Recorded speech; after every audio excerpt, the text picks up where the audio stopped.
Hello and welcome. This is our last National Academy of Construction Ask Me Anything webinar for the spring 2025 semester. My name is Susan Bogus. I am an NAC member and chair of the Gerald May Department of Civil Construction and Environmental Engineering at the University of New Mexico. The theme for this semester is entrepreneurship in the design and construction industry. First, though, the National Academy of Construction was established in 1999 to recognize our industry leaders. An important purpose of the Academy is to share the collective knowledge and experience of our members to improve the industry. We have established the Ask Me Anything webinar series to help transfer knowledge of our members to our next generation of construction leaders, with this webinar providing a means to link past and present participants in the construction industry. Our sponsors this year are the University of Florida Rinker School of Construction, Arizona State University Del E. Webb School of Construction, and the University of Colorado at Boulder Construction Engineering and Management Program. The format for these webinars is simple. Our speakers will make a short presentation about a topic and their perspective on the industry, followed by time to answer your questions. If you haven't submitted your questions yet, please email them to nacama@austin.utexas.edu, and we will put that address into the chat. One student will be randomly selected to win a $500 scholarship, which we will announce at the end of this event. So now, without further ado, let me introduce our speaker for today. Christine Keville is the President and Chief Executive Officer of Keville Enterprises, Inc., and currently serves as the Chair of the National Academy of Construction. As the founder and CEO of Keville Enterprises, Christine oversees the strategic vision, direction, and growth of the company, which she built into a 170-person construction management firm with 10 offices nationwide. Ms. Keville holds a master's degree in construction management from Northeastern University and a bachelor's degree in mathematics from North Adams State. She is also a licensed construction supervisor with over 30 years of construction management experience. She has been a leader on a wide range of major transportation infrastructure projects, including highway, tunnel, bridge, transit, rail, airport, and building projects. Christine is a champion for education and professional development, helping to shape our next generation of industry leaders. She has been widely recognized for her impactful leadership and contributes to the advancement of women in the transportation and construction industry. So join me in welcoming Christine today. And Christine, I'll give you a few minutes if you have some things you'd like to share. Sure, just waiting for the slide to come up. Okay, thank you for that generous introduction, Susan, and I appreciate everyone joining me today. I would like to begin by telling you a little bit about myself, my journey, and how I put my entrepreneurial skills to work 34 years ago and start Keville Enterprises.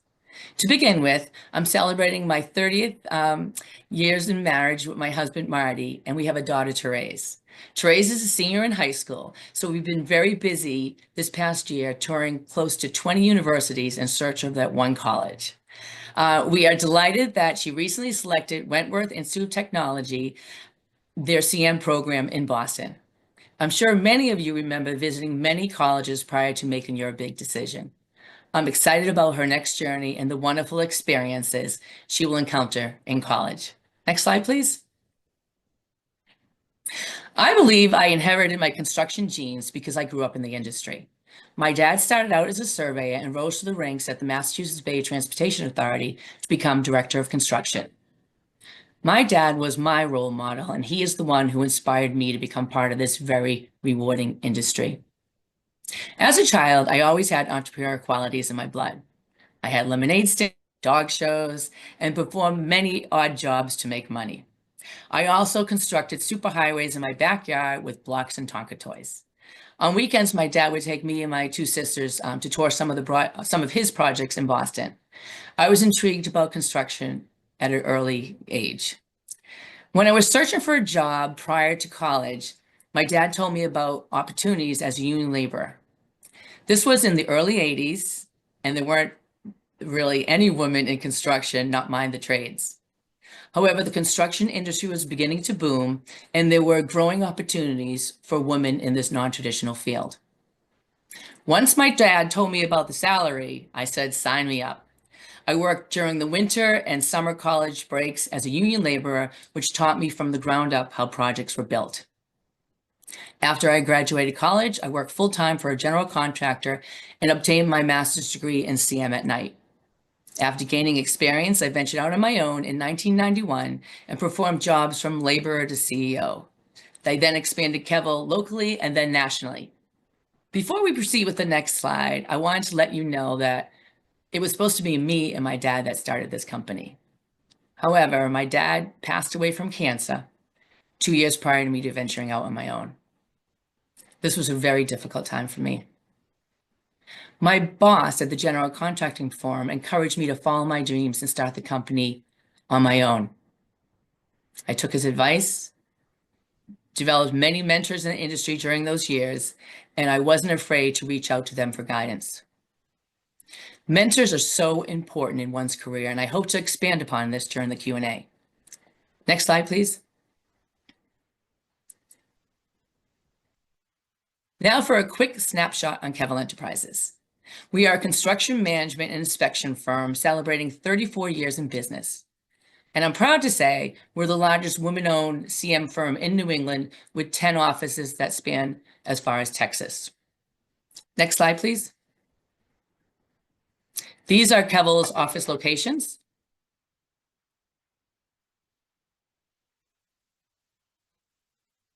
Next slide, please. As you can see, we are heavily focused on transportation, which makes up over 80% of the business. Next slide.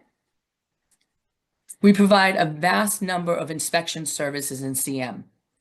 I think it's important to mention that a lot of these services were derived from the diverse employees we hired. Next slide. Here is a list of our project experience.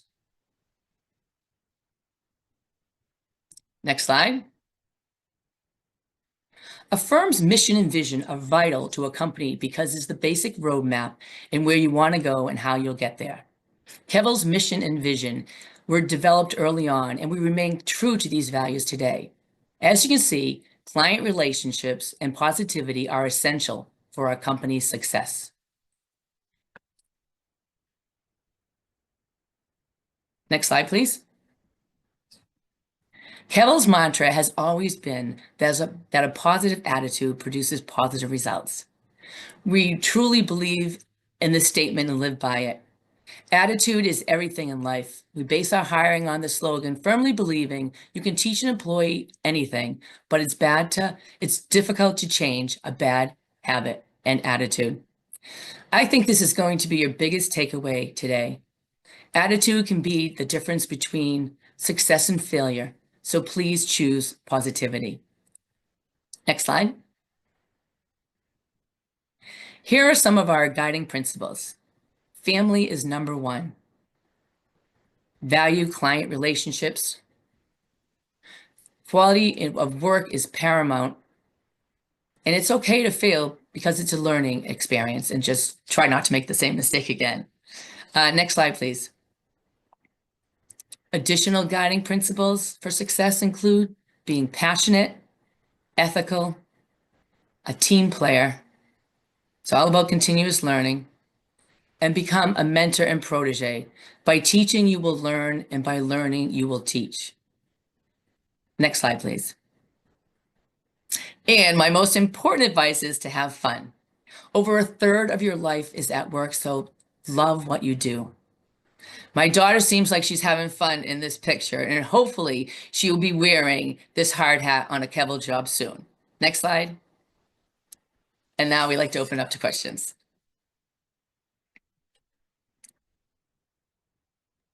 Great. Thank you, Christine. Very inspiring. We have several questions that have been submitted. by different folks. And let me start with one from Lucky.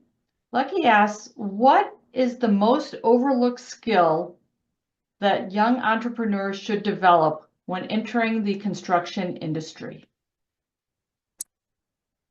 That's a great question. I would say know the business, know accounting principles. I mean, there's so much about the business. I mean, you say you're going into the engineering or construction management field, and you need to understand what business is all about.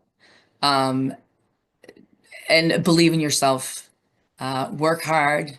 And I think that's probably my best advice. Believe in yourself, work hard, and be passionate because it will shine through. Right. So here's one from Rachel, who asks, as a leader who built a firm from the ground up, how do you now intentionally invest in developing future leaders within your company, especially women and underrepresented groups in construction management? Great question. We do a lot of professional development opportunities. Our employees attend conferences, and I'm glad to say that 45% of our management team is women and minorities. I would think overall we're probably 20 or 30% women and minorities, maybe 30%. But we do invest in all employees, and we give them the tools to do their job. Okay. What, specifically when you're looking at sort of raising people up within your company, what are some of the maybe attributes or skills you're looking for people to have that they're going to kind of become future leaders or move up? I have many examples. They basically all go back to professional associations involvement. We've had employees who have been basically, if we go with Construction Management Association America, which was the first organization that I was involved with, you raise your hand to be on a committee, and then you work hard, and then you advance to an office position, and then you work hard, and then you become the chair of that chapter, and then you work hard, and then you get noticed, and you get pulled to the national board, and then you work hard, and when you first get involved with an association, you don't think, I want to become national chair. You just somehow people bring you along. And I've been doing that now too. And there's no better feeling than helping someone progress in their career. Mm-hmm. Great. So Rhiannon has a question. What was the most pivotal moment in your journey as an entrepreneur where you had to choose between staying small or scaling your business? Another great question. I would say opportunities with the Central Artery Tunnel project, which was right in Boston, the biggest project at that time in the country. I started out very small, doing progress photos. It was a way for me to, and it's kind of a funny story behind that. When I was working for the general contracting firm, I knew I wanted to go out on my own then, but I'm saying, what will I do? A superintendent came into the office and said, if only the photographer knew about construction, they keep taking pictures of the same stockpile. So I said, I always took a great Christmas photo. I know about construction. I went back and took a photography course, and actually the town that I live in, the high school, I bought a good camera. So I started out doing progress photos. I figured you didn't get paid much. It was $360 a month, 10 photos, $360. But it gave me the opportunity to network with the owner, with the contractor, and with the designer. So I was basically, I had many different jobs because everyone's going to take a risk for $360 a month. But one job leads to the next. And the next job, I remember Kiewit called and they said, hey, do you do aerial photography? And I was like, yes, we do. And we was me. And I said, wow, I got off the phone. I said, I've never even been in a helicopter. So I was living at home, working out of my mother's house. And I said, Mom, do you want to, I have to go rent a helicopter and just go for a ride. Do you want to go to lunch after? She only heard, do you want to go to lunch after? So we get up to Boston. I told them to take the doors off the helicopter. They strap both of us in. She's like, what are we doing? I go, just go with it. We're going to lunch after. She's an Irish woman who just loves to go to lunch. So I have a new respect for duct tape because they actually take the duct tape and put it over the seatbelt. So I was kind of leaning out of the helicopter, but I have to say, some of those photos were the best I ever took. You know, because if you have your eye for something, and if you have passion for something, and the funny thing is, I'm scared of heights, and when someone starts to pay you for something, how quickly you do not become scared of heights anymore. So I took that opportunity. I actually started doing progress aerial photography on many different sites throughout the artery. And I took it as a marketing opportunity because I said, hey, if I've never been on a helicopter, I know a lot of clients have never been on a helicopter. So every time I went up to do a site, I would bring a potential client. One job led to the next. And to get back to your question, on the artery, after doing the progress photography, aerial photography, we did building condition assessment. So I had to, I'm not a PE, so I had to joint venture, joint venture with an inspection firm that a PE was leading. And he and I did the inspections in the field for quite a while, it was for many months. So then the opportunity came out on the Central Artery Tunnel for the welding inspection contract, and it was a DBE set aside, being a minority business. So we joint ventured and we were successful. We got that job. That job led to, led to the next job. It was building relationship and proving our worth to Bechtel Parsons Brinkerhoff, who was the program manager and a tremendous mentor too. So that job led to us doing claims and changes, electrical inspection, scheduling, claims analysis. I mean, just many, many other things on the Central Artery project. And at the height of that project, we had 45 people on it. So we basically went from 3 to 45 over time, not overnight, over many years. But it's all about, I believe, well-controlled growth. And I think that's been our success. We've never said each year we need to grow by this percentage. Our big focus is on client satisfaction and employees satisfaction. And we've never said, we've never dipped. But when you have employees focusing on the clients as opposed to what percentage they have to meet in order to, please the upper echelon in the company, client satisfaction is the answer, I think. Fantastic. So growing from 3 to 40, people over a few years, and even 170 or however many you are at now, how do you approach finding people? We hear a lot about workforce, challenges with hiring in the construction industry. How as a company owner do you tackle that sort of getting the right people into your company? Well, a lot of it was, people that we knew, because it's all about networking. Just like in real estate, it's location, location, location. So I was out all the time. So it's people we knew.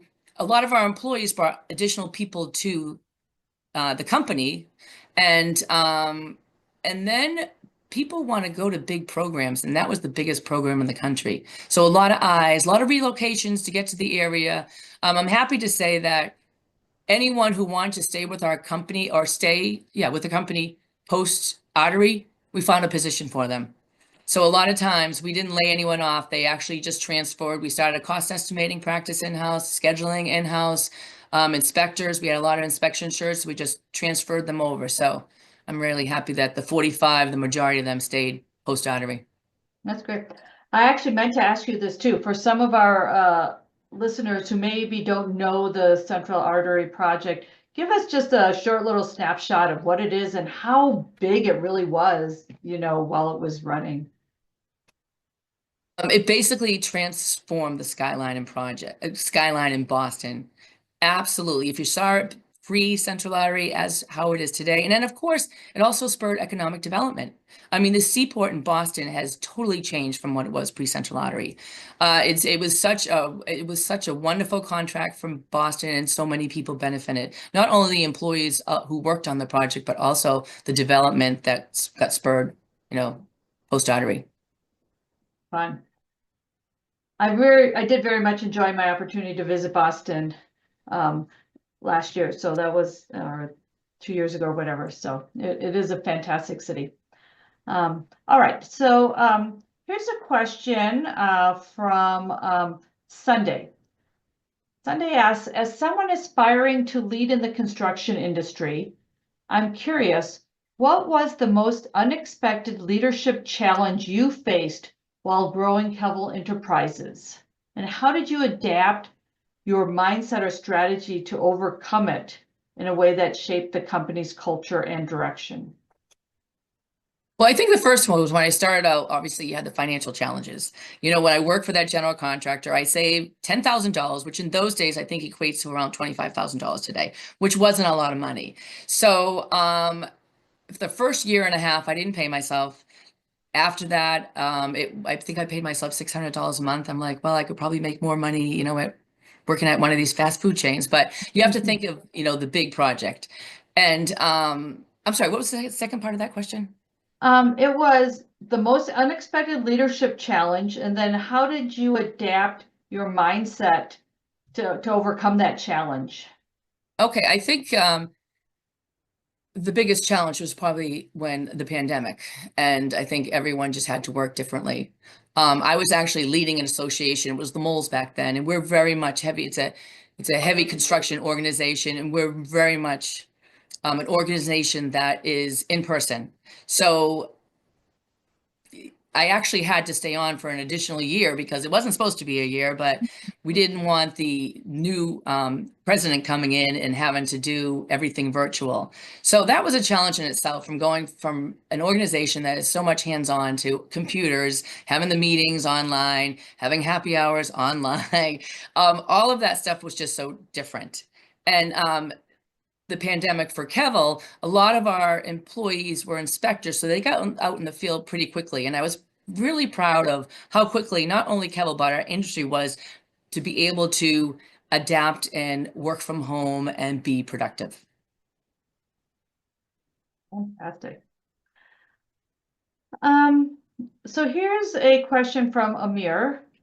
Based on your leadership experience in the construction industry, what strategies or practices have you seen be most impactful in creating long-term culture change that leads to greater equity and inclusion on job sites? Well, I think what I've seen is when I started, I was the only woman in my graduating class.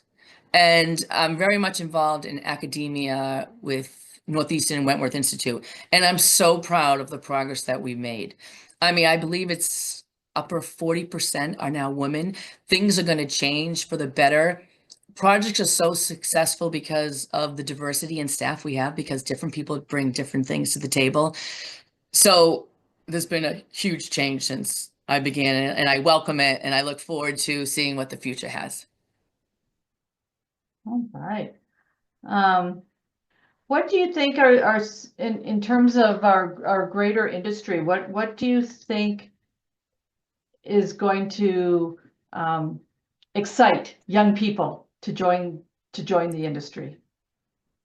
First of all, I think it's the most rewarding industry that you can join. But secondly, I think the advances in technology, there are a shortage of engineers, and I hope with STEM that's going to change things. And if we look at where the colleges are now, and especially the women and minorities, I think that's great for a positive change. And yeah, I just think it's, you know, things are going to be much better in the future, and technology will bring different people to the table as well. I mean, people that are not engineers, there's so many advances in technology, and it's really changing the way that the construction industry is run. It's going to be much more efficient, and projects are going to be built quicker and more efficient. Yeah. So that actually leads, it's a perfect segue into, we have a couple people who have asked questions related to technology. So let me share. Here's a question from Rachel. Keville Enterprises has played a key role in major public infrastructure projects. How is the company adapting to the push for digital transformation, like BIM integration and real-time data tools? That's a great question. We actually formed a technology focus group within Keville about 2 years ago. And one of our regional leaders, who happens to be a lecturer at George Washington University, and he has his doctorate degree, is leading that. Within Keville, we are cost estimating. We're doing Toggle AI. We're doing 4D scheduling. We use BIM, Autodesk, digital twins. And interesting enough, for National Academy of Construction, we're using AI for our meeting minutes, and they're doing quite a great job. So I think hopefully that answers the questions. We haven't used drones yet or robotics, but they are using it on the sites that we work on. So maybe related, Mohammed has a question about how has integrating technology and the example provided here were like data analytics and visualization. How has your approach to this technology changed your decision-making decision-making process for major projects? Well, I think it's an investment for all firms. It's making sure you have owner buy-in as well, because it's a cost. But over time, I think it's just going to transform the entire industry and make it much more efficient and better for all. Okay. Here's a relationship question. So we talked about technology changing over years. How has relationships changed? For example, relationships between different project participants, whether it's the owner, a CM, a GC. How have you seen relationships change over the years? Over the years, with the Zoom capability, I don't see relationships as strong. I mean, you somewhat lose the human touch when you're not all in the same room. I was fortunate to be able to experience all that, and there's no better. Some of the relationships I've made in life are my best friends, because I mean, these people, they've been with you during the difficult times, during the happy times, and you work so closely with them, just not only within work, but within professional association. I keep talking about professional associations because it's really transformed my life. We go to many conferences, we spend time together, we really get to know each other and also their families. So it's once again, I encourage professional association development and involvement. I'll have to second that. I do think it's a great opportunity to meet people and network and just meet other people who are going through the same things that you are. And so Morgan has a question specifically related to NAC, and it's what leadership lessons have stayed with you throughout your journey from founder to the chair of the National Academy of Construction? Well, I would say that's a great question. It's all about collaboration. Like, there's no I in team. No one does it alone. You do it together. Believe in the same results and work together to make it happen. There's so much great talent out there, and everybody brings something different to the table. And that's been, I think, the greatest, getting to know people and making a difference in the industry and bringing others along. And so maybe a segue, Dayanara asks, as a woman in this field, how have you navigated through obstacles and built confidence to keep pushing forward? I think it's through mentors, and if you're having some type of an issue, reach out to that mentor. Now, I have industry mentors, I have professional association mentors, I have women mentors, and male mentors. And depending what the situation is, don't be afraid to ask, because no one does it alone. And one of my best friends she's been in the industry for 80 years. She is a rock star. She's led two professional associations, WTS and IBTTA, and we talk almost every day. And I love getting the advice from her, and I use it quite often. And she's just a very dear friend. All right. And so Sangha has a question. How do you manage the stress of numerous duties? Sounds like numerous associations you belong to. And how do you manage the stress of all that you're doing? Well, I think it's really important to have a good work-life balance. And at the beginning, I was raising my hand for everything. I raise as much as I can, but going back to family is number one. My daughter is very active in tennis and in volleyball and this and that. So you have to be there for the important things. You can't be there for everything, but you just have to weigh what's important and be there for them. Right. So maybe just kind of wrapping up, why don't you share with us some of some of the different jobs that your company has worked on throughout the years that sort of stick in your mind, and why is it that they stick in your mind? Well, the number one, as I mentioned, was the Central Artery Tunnel Project because of the opportunities that it gave us and the different skill sets that we were able to, obtain. So that was probably the biggest, and that was the longest project we've ever been on. The other ones is like the first time you become a prime. There's no better feeling than that. You start out, I always say it's the crawl, walk, run mode. You start out crawling as a sub. And then you get to be a major sub. And then you get to the prime role. And you compete against some of the biggest engineering firms and you get the job. And there's no better feeling than that. And keeping the prime role as well. Like when you always get nervous on the recompetes. You always do. We always try to bring a different strategy, a different technology, because you can't assume you're going to get it. Never assume that. And quite often we get it, and there's no better feeling than hitting that prime job. Wow. I have to say, how do you deal with uncertainty?